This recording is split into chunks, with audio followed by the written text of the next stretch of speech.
बिस्मिल्लाहिर्रहमानिर्रहीम। अस्सलाम वालेकुम दोस्तों, एक नई वीडियो के साथ हाजिर हैं। चले अपनी वीडियो स्टार्ट करते हैं। अभी पिछली वीडियो के अंदर मैंने आपको बताया कि अमेरिकन प्रेसिडेंट ने तुर्की के लिए F-16V वेरिएंट यानी कि ब्लॉक 70 वाले F-16 अप्रूव कर दिए हैं। 40 नए ब्लॉक 70-72 वाले F-16 तुर्की को प्रोवाइड किए जाएंगे और टर्किश एयरफोर्स के 80 पुराने F-16 को अपग्रेड किया जाएगा ब्लॉक 70-72 के ऊपर। लेकिन इसके साथ साथ अमेरिका ने एक और ऐलान भी किया है, और ये ऐलान बाद में किया गया है कि अमेरिका ने ग्रीस के लिए भी 40 F-35 फाइटर जेट्स जो है वो अप्रूव कर दिए हैं। और जैसा कि आपको पता है कि तुर्की और ग्रीस जो है वो आपस में एक दूसरे के एडवर्सरी हैं। बहुत से मामलात के ऊपर ये दोनों ममालिक जो हैं वो एक दूसरे के आमने सामने हैं, और अब लगता ऐसे है कि तुर्की को F-16 तो अमेरिका ने प्रोवाइड कर दिए हैं और तुर्की से अमेरिका ने $20 बिलियन जो है वो कमा लिए हैं। लेकिन उसके साथ साथ अमेरिका ने तुर्की के एडवर्सरी को एक सुपीरियर फाइटर जेट प्रोवाइड कर दिया। इस डील के बारे में बताया जाता है कि ये डील जो है तकरीबन $8.6 बिलियन की है, और जैसा कि मैंने बताया कि इसके अंदर 40 F-35 जहाज यूनान को प्रोवाइड किए जाएंगे, और इस तरह से यूनान के पास तुर्की के मुकाबले में एक सुपीरियर फाइटर जेट आ जाएगा। यूनान की एयरफोर्स के पास इस वक्त भी एक तुर्की के मुकाबले में सुपीरियर फाइटर जेट है। यूनान की एयरफोर्स इस वक्त मिराज 2000 फाइटर जेट्स इस्तेमाल कर रही है, F-16 ब्लॉक 70-72 के फाइटर जेट्स इस्तेमाल कर रही है, और उनके साथ साथ इस वक्त यूनान की एयरफोर्स रफाल तैयारे भी इस्तेमाल कर रही है। तो ऑलरेडी यूनान की एयरफोर्स के पास बड़े ज़बरदस्त जहाज़ हैं। F-16 जो है वो भी लेटेस्ट वेरिएंट के ऊपर जो है वो अपग्रेडेड है, और रफाल तैयारे भी उनके पास जो है वो बड़े ज़बरदस्त हैं। तो आने वाले दिनों में इस एरिया में एक ज़बरदस्त मुकाबला जो है वो देखने को मिल सकता है।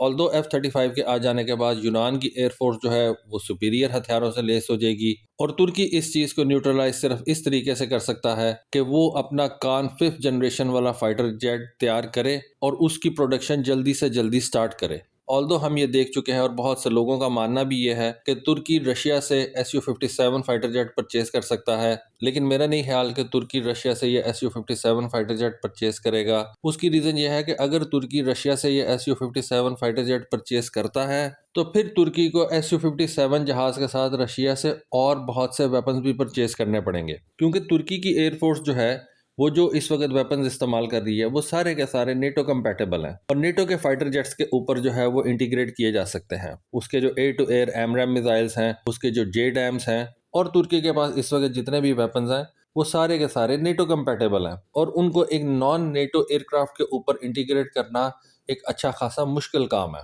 लेकिन हम ये देखते हैं कि तुर्की अपने मुल्क के अंदर बहुत से वेपन्स अब खुद से तैयार कर रहा है। कुछ सालों से हमने देखा कि तुर्की ने एयर टू एयर वेपन्स भी खुद से तैयार करना शुरू कर दिए हैं, जिनके अंदर short range IR guided missiles भी हैं और मीडियम रेंज वाले रेडार गाइडेड मिसाइल्स भी शामिल हैं। लेकिन इवन देन मेरा ज़ाती ये ख्याल है कि तुर्की किसी और कंट्री से ये 5th जनरेशन का जहाज़ नहीं परचेज करेगा, बल्कि तुर्की अपने मुल्क के अंदर 5th जनरेशन के जहाज़ को डेवलप करेगा, जिसका अब प्रोटोटाइप उसने जो है वो तैयार कर लिया है। इस 5th जनरेशन के जहाज़ की टैक्सी रन जो हैं वो तुर्की ने कंडक्ट कर ली हैं।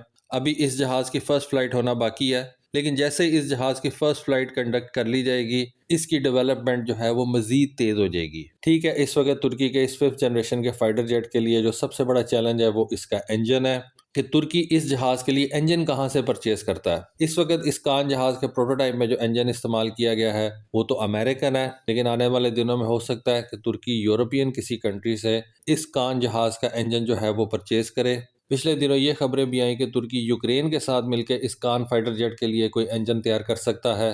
खैर, ये तो अभी आने वाले दिनों में देखा जाएगा, इसकी कोई कंफर्मेशन जो है वो अभी हमारे सामने नहीं आई। लेकिन एक बात तो कंफर्म है कि F-35 जहाज़ जो अब तुर्की के नेबरहुड में आने जा रहा है, और जैसा कि आपको पता है कि तुर्की के पास S-400 मिसाइल सिस्टम ऑलरेडी मौजूद है, तो F-35 और S-400 का जो एक मुकाबला है उसकी पॉसिबिलिटी अब इस एरिया के अंदर बहुत ज़्यादा बढ़ गई है। कल को अगर यूनान और तुर्की के दरमियान कोई मामला होता है तो F-35 और S-400 एयर डिफेंस सिस्टम एक दूसरे के आमने सामने होंगे, और डेफिनेटली S-400 मिसाइल सिस्टम 24 घंटे 365 डेज F-35 जहाज़ों को ट्रैक कर रहा होगा और उनके ऊपर नज़र रख रहा होगा, और ये चीज़ रशियंस को भी बहुत ज़्यादा इंटरेस्ट करेगी, और रशिया और तुर्की के दरमियान मिलिट्री रिलेशनशिप इस हवाले से मज़ीद बेहतर हो सकता है। अब आपको थोड़ा सा यूनान के F-35 जहाज़ के हवाले से बता दूं। यूनान की एयरफोर्स ने 2019 के अंदर ये डिसाइड कर लिया था कि वो एक 5th जनरेशन का जहाज़ परचेज करेगा, और इसके लिए उसने लॉकहीड मार्टिन का F-35 चूज़ किया था, और तो कोई उसके पास ऐसा चॉइस नहीं थी। इस वजह से यूनान ने 2019 में फैसला कर लिया था कि वो F-35 जहाज परचेज करेगा। क्यों? उसकी रीज़न ये थी कि यूनान के पास भी बहुत से पुराने F-16 फाइटर जेट्स जो हैं वो मौजूद थे, जो कि ब्लॉक 30 के थे, और यूनान की एयरफोर्स F-4 फैंटम जो है वो भी इस्तेमाल कर रही है। ये भी अब इंतहाई ज़्यादा वियतनाम इरा के जहाज़ हैं और यूनान ने इनको हर सूरत जो है वो अब रिटायर करना है। ठीक है, यूनान की एयरफोर्स के पास F-16V अपग्रेडेड प्रोग्राम जो है वो चल रहा था और यूनान की एयरफोर्स के पास मिराज 2000 फाइटर जेट भी मौजूद हैं, लेकिन मिराज 2000 फाइटर जेट्स जो हैं वो भी पुराने हो चुके में हैं।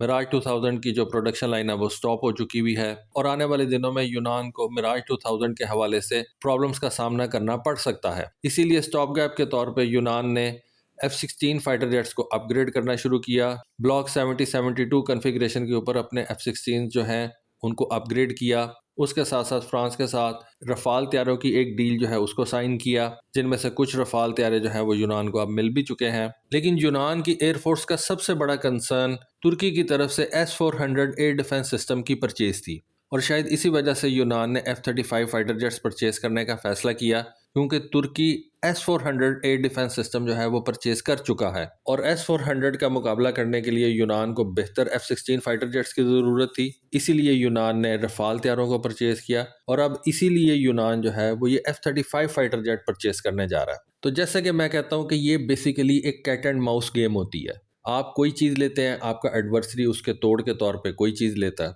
अब इस वक्त ये जो F-35 जहाज़ यूनान को मिलने जा रहे हैं, इनिशियली समझा ये जा रहा है कि तकरीबन 6 F-35 जहाज़ यूनान को मिलेंगे। ये वही F-35 जहाज़ हैं जो पहले तुर्की के लिए बनाए गए थे, लेकिन किस्मत देखें कि अब यही 6 F-35 फाइटर जेट्स तुर्की का एडवर्सरी यूनान इस्तेमाल करेगा तुर्की के खिलाफ। खैर दोस्तों, कहानी शुरू हुई थी तुर्की के F-35 जहाज़ से, जिसके अंदर S-400 आया। बाद में इस कहानी के अंदर यूनान की तरफ से रफ़ाल शामिल हुआ। फिर इस कहानी के अंदर तुर्की की तरफ से ब्लॉक 70 वाले F-16 शामिल हुए और इस कहानी का इख्तिताम यूनान के F-35 के ऊपर जाके हुआ।